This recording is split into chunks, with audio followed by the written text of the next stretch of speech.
This video has been in development purgatory for longer than I'd like to admit, and with it originally being a co-op with a commentator who has long since quit making videos, a part of me was unsure whether or not I should even go through with the trouble of resurrecting this video. However, after thinking it over for the past 4 years, I decided that I didn't want all the hard work me and my co-op partner did to vanish into the ether, so here I am covering a 4-year-old video that otherwise isn't even relevant in the present day. Before I start though, I would like to thank my planned co-op partner Manzvega Ventinove, now Vigelcio Settantanove, for helping me write the initial script for this video. He was initially planned to cover the worst segment of this list, to be precise, and even if he has since quit doing videos altogether, I hope this can make up for the co-op not going through, at the very least. So Vigelcio, this one's for you. Anyways, for those out of the loop, I'll be covering a YouTuber by the name of Illgo. Even today, I can't say I've seen much of this guy's content aside from the video I'm covering, but from what I can gather, Illgo seems to have been a gaming YouTuber who primarily focused on amiibo-related videos before turning to gaming memes.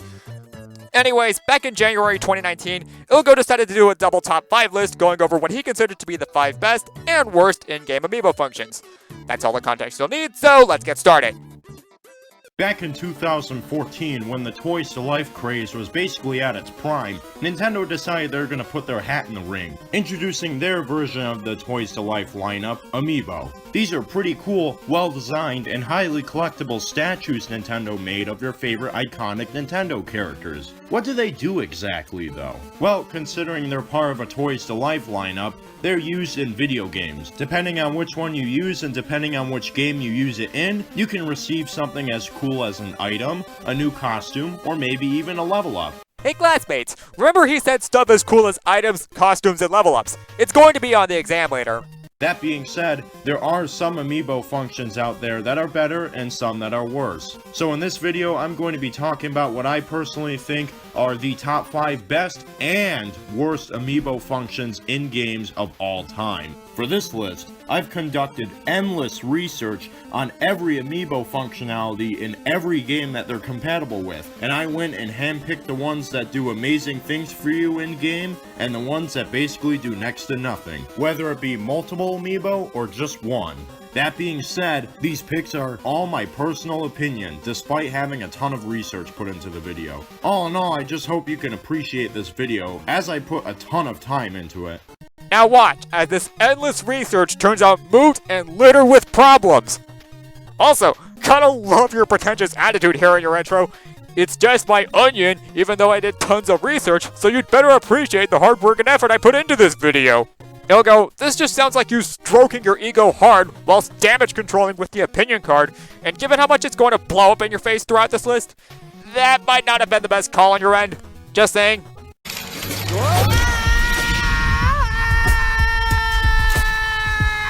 My cakes will burn! Nobody cares about your cakes, you morbid lard. Shadow Mewtwo and his usage in Pokken Tournament. There is no real amiibo lineup for this game back in 2016, but the only amiibo they did happen to release was a Shadow Mewtwo card. Already that's a negative because he's not even a figure. Come on Nintendo, you can create 1600 Animal Crossing amiibos, but not one Pokken Tournament amiibo figure, let alone any Pokemon amiibo in general? Funny how you say the Shadow Mewtwo amiibo is a negative because it's a card, yet you're letting the Animal Crossing amiibos pass when that series has far more amiibo cards than Shadow Mewtwo itself, specifically 450 different amiibo cards as of your video. You're condemning the design of the Shadow Mewtwo card, yet we can argue that the whole Animal Crossing series suffers the same sin to a more extreme degree. Sure, you can say that Nintendo later gave some of them amiibo figures, but guess what? They didn't officially make any amiibo figures for the series until Nintendo released Animal Crossing Amiibo Festival a few months before Pokken Tournament released on Wii U. And take a guess which game was released beforehand that introduced the amiibo cards designs first. Happy Home Designer, in which the amiibo cards were heavily marketed. And yes, you do bring up the cards in a later video called Amiibo Cards, a basic analysis, but nonetheless, that video doesn't excuse you from glossing over the Animal Crossing Amiibo cards' existence in this video, so the problem is still here. As for your other point, are you really complaining about the fact that they didn't make a Pokken Tournament amiibo or any Pokemon amiibo in general? Really? Before Pokken Tournament was even released, Nintendo released amiibos of Pokemon characters in Super Smash Bros., with Pikachu in particular being in the very first Super Smash Bros. Wave. Are you gonna say that these Pokemon amiibo don't count at all because they're from the Smash Bros. Set? Because that's illogical and arbitrary if you ask me. Anyway, let's get to what he does. So Shadow Mewtwo instantly grants you the ability to unlock him in the game, which if you don't know, you unlock him by completing the story mode. You're already thinking to yourself, wow, that sounds pretty cool actually. Well, he stays in your roster until you turn the game off. Yep, you have to keep reusing the card every time you turn on the game. He doesn't stick in your roster at all. Oh, well, why is that? Wanna know what else makes him especially a terrible amiibo to collect for? What happens when you unlock him in game? Well, that amiibo card now becomes a useless piece of cardboard with a picture on it. Or whatever design he's made of, I don't know. Even worse, you can't even use it in the new Pokken Tournament DX game. It just gives you a special prize instead. All I'm saying is, what's the point of getting this amiibo card when all you can do is just complete the game's story mode and hopefully unlock him to add him to your roster permanently? Illgo, you're missing the other big point of amiibos. People don't just buy amiibos just to gain benefits from them in the games and see what they do. Sometimes people just buy them for the sake of collection, whether it be showing them off for others to see, using them as props a la plush tuber videos, etc. In other words, it's also meant to serve as a gotta collect them all sort of deal. With that in mind, you asking what's the point of this amiibo card is pretty ignorant on your part, especially when you acknowledge that all amiibos are collectibles in both the beginning and the end of your video, contradicting yourself in the very same video. One way to kind of add insult to injury to this scenario, though, is that even the Pokemon amiibo that already exist don't do much in the game already, aside from give you pretty fashionable looking items. I'd say this is somewhat of a pass considering how expensive some of the items are, but still I think there should have been more put into Pokken Tournament. Wait, now you are counting the Smash amiibo as Pokemon amiibo? Even though you said earlier that there weren't any Pokemon amiibo in general prior to Pokken Tournament? Well, what is it, Illgo? Do the Smash amiibo count, or do they not? We're just in your number 5 segments, and already the contradictions are starting to pile up. This is ignoring how pointless bringing up the Smash Pokemon amiibo in this segment are, considering you're specifically focusing on the Shadow Mewtwo card for this segment. I wouldn't mind this so much if this was the only time you made this blunder, but give it a bit. My cakes will burn. The Chibi Robo amiibo's usage in Chibi Robo Ziplash. This game blows. Sorry, I had to. What? What?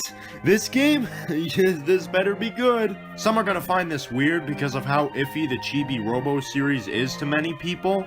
And he provides no sources or examples supporting his claim that the Chibi Robo franchise is iffy to many people. Illgo, Scott the Waz's mimetic potshot on Ziplash came out 2 years before your video. Your citation was right there. But please, hear me out. When you scan your Chibi Robo on this 3DS game, it's basically borderline cheating. What am I talking about? Well, you unlock a specific version of Chibi Robo called Super Chibi Robo, or as I like to call him, Gold Chibi Robo. What does this equivalent to, though? Well, it gives Chibi max battery, a longer tether range, and he's overall faster and stronger. No, the amiibo doubles Chibi's battery life, not maxes it out. Normally, I'd let this slide as a little mishap and move on, but given how you boasted about all that research you did back in your intro statement, this oversight winds up looking even more glaring, as you're now setting a higher standard for your audience than usual. In other words, to those who haven't played the game, he's flat out broken. This means if you purchase the amiibo and the game, you instantly win the game. Now, to some that just might seem generic and boring, but to me, it's definitely worth your money. What makes the cherry on top is the fact that this amiibo is actually pretty common and cheap, so you won't have a hard time finding him, and you don't have to break your wallet. This isn't even the only game that Chibi works on. He may be a mascot of a forgotten franchise, but that doesn't mean that he has nothing to shine for. No pun intended. Any examples of any other games he works on? Not even one? So you're just gonna leave her audience in the dark like that? Yay! Also, isn't this segment supposed to be on Chibi Robo's amiibo usage in this game blows alone? Ignoring how you fail to bring up examples of his use outside of Ziplash, bringing up the amiibo's use in other games is irrelevant to this topic and should have been cut out of this segment completely. This is the exact same mistake you made during your Shadow Mewtwo segment. How in the world did you overlook this twice? My cakes will burn. The usage of every Legend of Zelda Super Smash Bros. Amiibo on Twilight Princess HD. You'd think with how popular the Legend of Zelda series is, they'd get fantastic amiibo treatment, right? However, in Twilight Princess HD for Wii U, you'd be sadly disappointed. That's of course your opinion though. So, what do these amiibo do? Let's break it down. Zelda and Sheik amiibos replenish all of your health. Link and Toon Link amiibos refill your arrows. And Ganondorf, he makes you take double damage. What kind of amiibo does that? I get that it adds somewhat of a challenge to your gameplay, but why would you want to spend $12 just so you can take double damage? Brace yourselves. This won't be the only time he'll bring up the prices of the amiibos for no reason.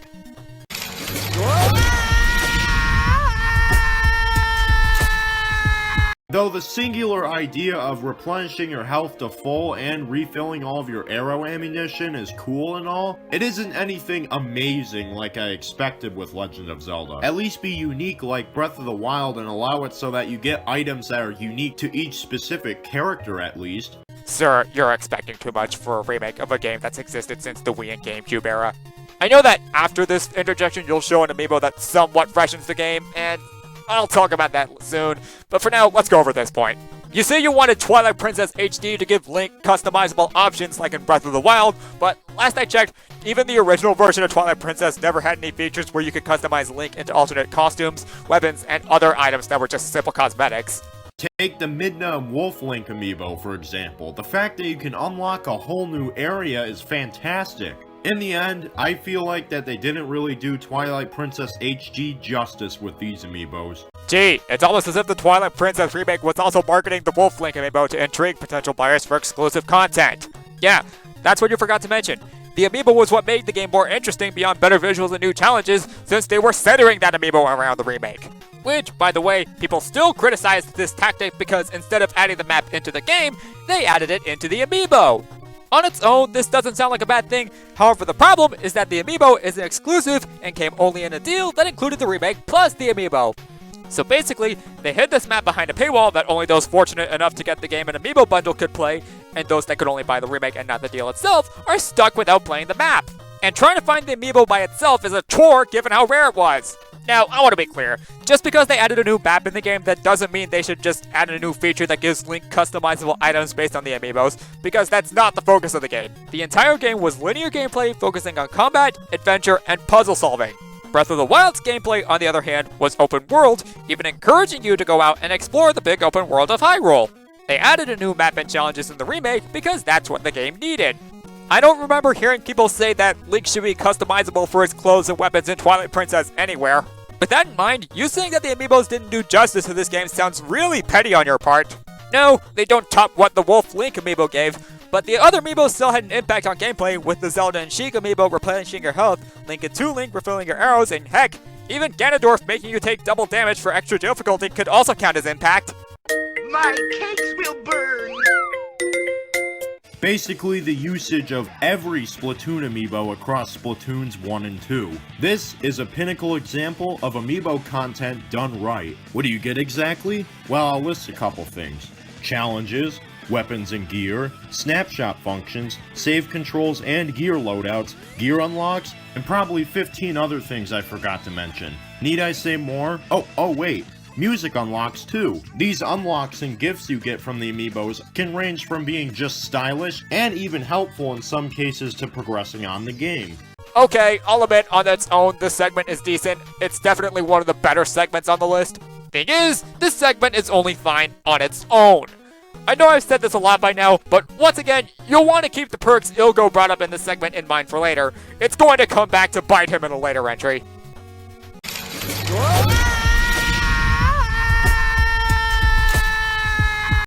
My cakes will burn. The function of basically every Kirby-related amiibo in existence for Kirby Star Allies on Switch. At this point in Nintendo history, the Kirby series is basically one of Nintendo's most popular franchises. And with the recent release of Kirby Star Allies on the Switch, what amiibo treasures can possibly await us? I mean, in past games like Kirby Clash Deluxe, the amiibo rewards to me were mostly underwhelming. Yeah, because we as the audience totally played that game and we totally know what these items are, right everyone? I mean, sure, you could have said why they were underwhelming for you, but nope. Let's just leave the audience to believe these items were disappointing at face value, like your excellent display of examples in your 5th best segment. Perfect. So let's see if the Star Allies learned the lesson from the past and maybe they'll give us something better. Oh. It's just more items. This is the exact scenario with Legend of Zelda. You've got games in the past that give you cool aesthetic and ability changes like in Kirby Planet Robot. You can gain the cool abilities of someone like Meta Knight and do many different move changes. Planet Robobot's amiibo functions all have amazing potential, except for poor Waddle Dee. How come this game doesn't have any of that by chance? It's a Switch game after all and should have more power than a 3DS game obviously. Moving on. What? Okay, so let me just try and understand what you're saying. You're telling us that these amiibos are on the list because they don't provide enough unique content like they did in the original game? Are you serious? First of all, what exactly makes this the same as the Twilight Princess remake? That they provide different yet equally quote-unquote pointless benefits in the game? Yeah, but you're forgetting one thing. The Twilight Princess remake at least introduced an exclusive amiibo alongside the game to get the audience's attention, while these Kirby amiibo are from different games, and there was no single amiibo that was exclusive to Star Allies. Also, you do say that these amiibo in Star Allies do include items, but never even specified what items they give you. You just said, oh, just items, and that's it. As if getting items that help you in the game or for the purpose of collecting in-game is such a problem that's on the same level of your last worst entry, which, no, it isn't. In fact, I could say that these amiibo's functions in Star Allies bring a lot more to the table than just simple health recovery, armor replenishing, and taking double damage quirks. By the way, of course these amiibos would have cool aesthetic changes and abilities in Planet Robobot, because those features were centered around that game. This is just you being petty and trying to look for a point to give them a place on the list. And no, just because the Switch has more power than the 3DS, doesn't mean that these amiibos should just give out the same benefits over and over again in each installment. My cakes will burn! Every compatible amiibo for Super Mario Maker. Wondering why I wasn't specific in naming the amiibo that were compatible with Mario Maker? Because there's simply way too many of them to count. Yes, another prime example of amiibo done right here. But what does it do exactly? What do the amiibo do and offer in terms of content? Well, they just give you 8-bit versions of the character you scanned, available then in a mystery mushroom, customizable when making your level. Then why is such a small and measly thing like a skin with sound effects so special though? Unlike games like Mario Kart 8 and Skyrim, and many more, this game simply offers so many to choose from, creating so much diversity for the game. Yeah, because a large quantity of amiibo that do nearly the exact same thing, except with a different character from each amiibo, is so much variety to choose from. On top of that, what about the 8-bit Mario amiibo? Unlike other compatible amiibo, these give a special big mushroom power-up that makes Mario giant, lets him smash blocks by stomping on them, and adds an extra filter to the background and enemies. You did say you were putting every compatible amiibo from the game onto here, which by nature would include these two, so shouldn't you at least give them a quick look over?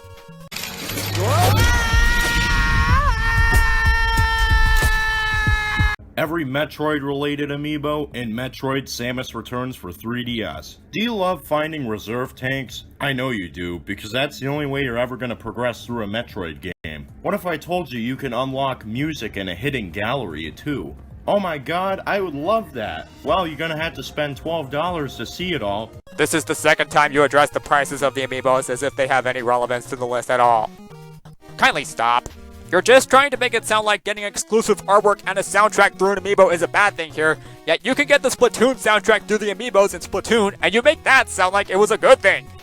Yep, all the Zero Suit Samus and Samus Smash Bros. Amiibos give you is reserve tanks and music and art. Like that all matters or lives up to anything in the game's standards. Let's think logically here. Do you think music and artwork is worth going out and finding and spending the money for? And it's not like you'll need 1 or 2 extra reserve tanks anyway. Illgo, you can't be serious. First of all, what standards are you even talking about? When did Metroid even have standards? You're claiming that you're putting the Zero Suit Samus and Samus Smash Bros. Amiibos on the list because they did the ungodly sin of giving you reserve tanks to help you in the game, access to the sound test where you can listen to tracks from the game, and access to an art gallery of the game. Also, don't think I didn't see that white text appearing then disappearing as quick as it did. I don't want to assume things, but I'm guessing you put that white text down because you realized how ignorant you sounded saying that, and to save yourself, you just edited that part in so people wouldn't lambast you in the comments. At that point, you could have just removed the whole who would go out of their way to buy the music or artwork part, and the whole entry would practically be the same.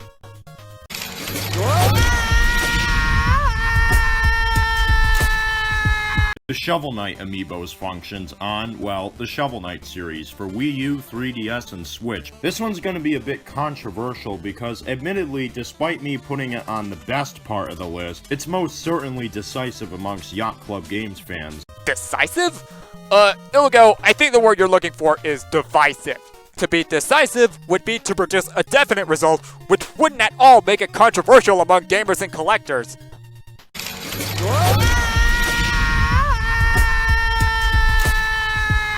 Know what else makes this amiibo fantastic? The fact that 1, it can be used while inside the box, and 2, it's going to be definitely featurable in future Yacht Club games. How is being able to use the amiibo in the box that big of a deal? I mean, maybe it could make for a good collector's item, but realistically, if people wanted to actually use the amiibo instead of keeping it as a little action figure, I doubt they keep it in the box in the first place. Also, once again, you're going off topic by bringing up the amiibo's potential compatibility with future games. This isn't a list about the amiibo themselves, but about the games they're compatible with, right? Shulk's amiibo function in Xenoblade Chronicles for 3DS. Now, why do I think this is such a terrible function? Well, guess what? Do you want to know what he does? Get ready for this. You're going to have your mind blown. That's right. 3 coins. 3 little token things. Oh yeah, and some music. So what does this in-game currency happen to get you anyway? Items. Possibly weapons. That's just it. Are you kidding me? I'm serious. Would you A, rather go out and spend an extra $12 just to get 3 daily coins? Or B, sit through the game and actually earn those coins while you use your $12 on something more important like a sandwich? Okay, Illgo, I'm just going to go out on a limb and say that you came out very misinformed here. Because when Vigelcio did his research a couple years back, those tokens you get via the Shulk amiibo, that's for a mode called Collection Mode within Xenoblade Chronicles 3D, which allows you to collect music and 3D models from the game. Shulk only gives you 3 tokens, so I don't know where you brought up that he also gives you music, unless you meant that by using these tokens you could also get music in this mode, but in that case, that was poor wording on your end. Also, tokens aren't even part of the in-game currency for the adventure, they're a currency exclusive to Collection Mode. You saying that you can get items or weapons with these tokens is very dishonest on your part, which is really bad considering how much research you apparently put into this video. And that's not even getting started with the wrong screen and your edit statement saying, "Lol, I think this is the menu." Because this also hurts your entry because you don't even know if you had the actual main menu. Okay, now on to your next point. You have even more misinformation on yourself because you don't actually earn coins by just sitting through the game. Aside from the Shulk amiibo, you can also get coins through Street Pass, Play Coins, the game awarding you for reaching level 99 in the adventure, and for beating the final boss. Aside from the last 2 that you actually need to work for and aren't exactly easy, you don't go through all the game collecting tokens easily, you have to earn them by methods outside of the actual adventure itself. You also address the price of the amiibo yet again, but I'll save this for my final thoughts. I don't know, it just baffles me. I don't understand. This shouldn't have been way bigger, it should have been way better, especially with past functionalities with Amiibo being so good already. This was such a disaster. My cakes will burn. Wait, that's it? That's the whole segment? Illgo, you're being vague on what you want the Shulk amiibo to do. You never said what you wanted it to have and just left it there. You gave examples and suggestions for what you wanted in the Samus and Metroid amiibo, yet you went completely blank here. Citation needed, please. Okay, I'm going to skip the number 1 best segment, as aside from calling Animal Crossing Amiibo Festival a king of amiibo content, which is kind of ironic given the game's sour reputation, I wouldn't say this segment had any particularly glaring flaws in it. Anyways, looks like that's the end of the video, so time for... Hey guys, thanks for tuning in again. I know this was a rather long video for some, but I commend the ones who stayed for the whole thing at least. What do you guys think of the list? Any that you agree with or disagree with? Well, let me know in the comments if you wish. I worked super hard on this video, some love is appreciated after all. Remember guys, before you go clicking the dislike button, this was my personal opinion. There's no harm intended toward an amiibo function that you like personally, or any biases that you have. This is just all what I personally think and how I view these amiibo functions. Anyways, I hope you guys all enjoyed the video, and now I'll let you guys go, and I'll see you all for my next video. Bye. And to top this off, you use the opinion card to shield yourself from backlash. What a cap off. Final thoughts. Okay, for the record, I was sent this video as commentary material from one of my fans, so I was going into it expecting to at least somewhat dislike it. While I didn't think this video was as bad as I expected, despite my harsh tone at some points, it still had some glaring problems, even looking back at it 4 years later. There's contradictions and inconsistencies all throughout the video, you were incredibly vague in certain parts, you went off on irrelevant tangents about stuff that wasn't important to the segments in question, you straight up got facts wrong at certain parts, which given how much you gloated about doing all sorts of research during your intro and conclusion is especially damaging, and you came off as pretty condescending at certain parts of the video. I know you haven't put out any videos in almost a year by now, but if you ever decide to come back to making videos like this, here's my advice. First, keep a notepad to look back at if you need to be reminded about certain details. Second, if you're not doing so already, Maybe check with some proofreaders to make sure your facts and arguments are correct. Finally, I'd suggest playing footage relevant to your segments all throughout your video instead of only in certain parts. That way you can better show to your audience the ups and downs of whatever you're talking about in your segments. If you're going to boast about how you did plenty of research about the topics you're talking about, the least you can do is ensure you live up to your gloating. Anyways, with that, we're done. Once again, I'd like to thank Vigelcio for helping me write the initial draft for this commentary. It's a shame it couldn't come out as the co-op we were planning on making all those years ago, but at the very least, I'm glad this video could see the light of day in some form or fashion. To those of you in my audience, thank you for being patient all these years and for watching. This is the Blazing Larvesta, signing out.